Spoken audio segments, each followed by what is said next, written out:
Hello students, कैसे हो तुम लोग। आई होप तुम लोग का सीईटी के एग्जाम्स बहुत अच्छे से गए रहेंगे। सीईटी 1 सीईटी 2 कुछ लोग शायद से दे रहे होंगे।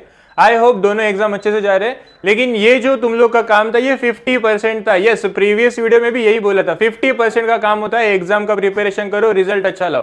50% का काम होता है इंजीनियरिंग एडमिशन प्रोसेस को स्मार्टली हैंडल करो। तो एडमिशन तो करना है, लेकिन उससे पहले कुछ बेसिक क्राइटेरिया है जो आज भी तुम लोग घर पे बैठ के चेक कर सकते हो। क्या क्राइटेरिया है? अगर आपको इंजीनियरिंग एडमिशन प्रोसेस में एलिजिबल होना है तो 12th का जो रिजल्ट आपको मिला है, 12th के जो मार्क्स आपको आए हैं, उसमें से physics, chemistry, maths, PCM, engineering के लिए पीसीएम होता है। सो पीसीएम में आउट ऑफ 300 आपको कितना चाहिए वो आपको मालूम होना चाहिए। तो यस, यहां पर दिखाना चाहूंगा आउट ऑफ 300 आपको 135 आना चाहिए एंड यहां पर 120 लिखा है। इसका मतलब क्या? अगर आप ओपन कैटेगरी में बिलोंग करते हो तो आपको 135 मार्क्स चाहिए। अगर आप कास्ट कैटेगरी में बिलोंग करते हो, किसी भी कास्ट में रहोगे तो 120 चाहिए। वापस रिपीट करता हूं, आउट ऑफ 300 100 मार्क्स के जो एग्जाम्स होते हैं वो, उसमें से आपको 135 चाहिए अगर आप ओपन कैटेगरी में हो, और 120 चाहिए अगर आप कास्ट में हो। तो ये क्राइटेरिया अच्छे से याद रखो। अगर ये क्राइटेरिया फुलफिल होता है then and only you are eligible for engineering admission process. Worst case scenario, sir नहीं होते ऐड, नहीं हो रहा ऐड, क्या करूं? तो आप क्या कर सकते हो, जो फिजिक्स, केमिस्ट्री, मैथ्स में से जो केमिस्ट्री वाला पार्ट है उसे आप रिप्लेस करोगे आपके बायफोकल सब्जेक्ट्स के साथ। कौन से? कंप्यूटर साइंस, डिजिटल इलेक्ट्रॉनिक्स जिसे हम लोग इलेक्ट्रॉनिक्स बोलेंगे, and last is IT.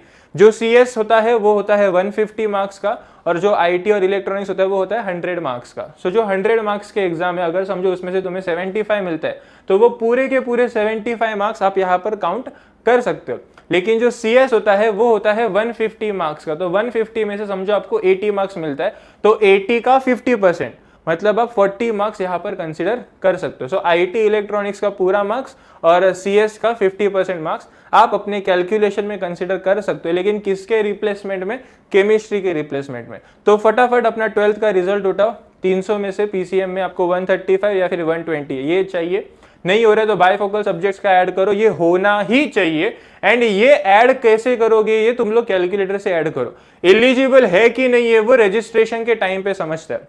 One last thing, registration अभी भी चालू हुआ ही नहीं है, टेंशन लेना नहीं है। बहुत सारे लोग कॉल करके बोल रहे हैं सर रजिस्ट्रेशन चालू चल है, मुंबई यूनिवर्सिटी के वेबसाइट पे बहुत सारा इन्फॉर्मेशन आया है, हम लोग रजिस्टर कर रहे हैं, ये वो नहीं करना है। हाथ जोड़ के विनंती करता हूँ, रजिस्ट्रेशन अभी तक चालू हुआ नहीं है। रजिस्ट्रेशन का वेबसाइट आपको डिस्क्रिप्शन में मिलेगा। सीईटी का जो पोर्टल है जहां पर आपने सीईटी के लिए अप्लाई किया था, उसी वेबसाइट से आपको एडमिशन प्रोसेस चालू करना होता है एंड वो रिजल्ट के बाद चालू होता है। सो ऐसे और सारे इंफॉर्मेशन के लिए और भी डिटेल्ड इंफॉर्मेशन के लिए आरकेडमी को सब्सक्राइब करो।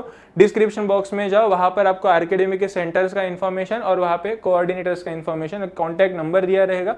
कोई भी डाउट रहेगा आप कॉन्टैक्ट कीजिए, हमें आके मिल सकते हैं। एवरी संडे आरकेडमी का सेमिनार्स होता है, पर्सनल काउंसलिंग भी होती है हर एक स्टूडेंट की, एंड एवरीथिंग इज फ्री।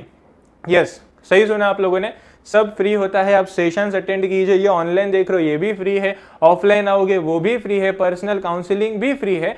तो इसीलिए आरकेडमी को सब्सक्राइब करो और जो नोटिफिकेशन वाला आइकॉन है उसे चालू रखो, इसके वजह से आपको डिटेल्ड नोटिफिकेशन मिलते रहेगा।